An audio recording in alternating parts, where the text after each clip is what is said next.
Middle east സംഘർഷം രൂക്ഷമായി തന്നെ തുടരുമ്പോൾ അന്താരാഷ്ട്ര മാർക്കറ്റിൽ സ്വർണ്ണവില ഇന്ന് അല്പം കുറവോടെ നിലനിൽക്കുന്നുവെങ്കിലും ഇന്ത്യയിൽ സ്വർണത്തിന്റെ ഇറക്കുമതി നിയന്ത്രിക്കുന്നതിനായി കേന്ദ്ര ഗവൺമെന്റ് ഇറക്കുമതി തീരുവ ഉയർത്തിയ തീരുമാനം പുറത്തുവന്നതോടെ സ്വർണ്ണ വിപണി ഇന്ത്യയിൽ കുതിച്ചുയർന്നിരിക്കുകയാണ്.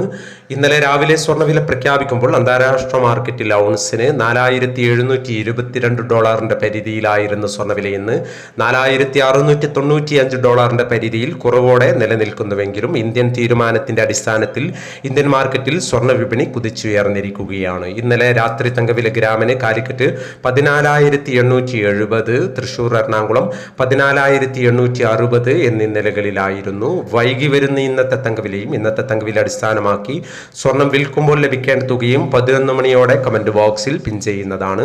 വിശദ വാർത്തകൾ ഇന്ന് ഉൾക്കൊള്ളിക്കാൻ സാധിച്ചിട്ടില്ല. നാളത്തെ വീഡിയോയിൽ ഉൾക്കൊള്ളിക്കാൻ ശ്രമിക്കാം. എല്ലാ വ്യൂവേഴ്സിൽ നിന്നും ഒരു ലൈക്ക് പ്രതീക്ഷിച്ചുകൊണ്ട് ഇന്നത്തെ സ്വർണ്ണവില നോക്കാം.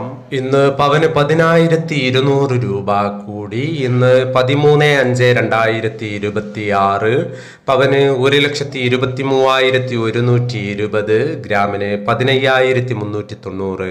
ഈ വീഡിയോ നിങ്ങൾക്ക് ഉപകാരപ്രദമെങ്കിൽ വീഡിയോക്ക് താഴെ ലൈക്ക് ചെയ്യാൻ മറക്കരുത്. Thank you for watching.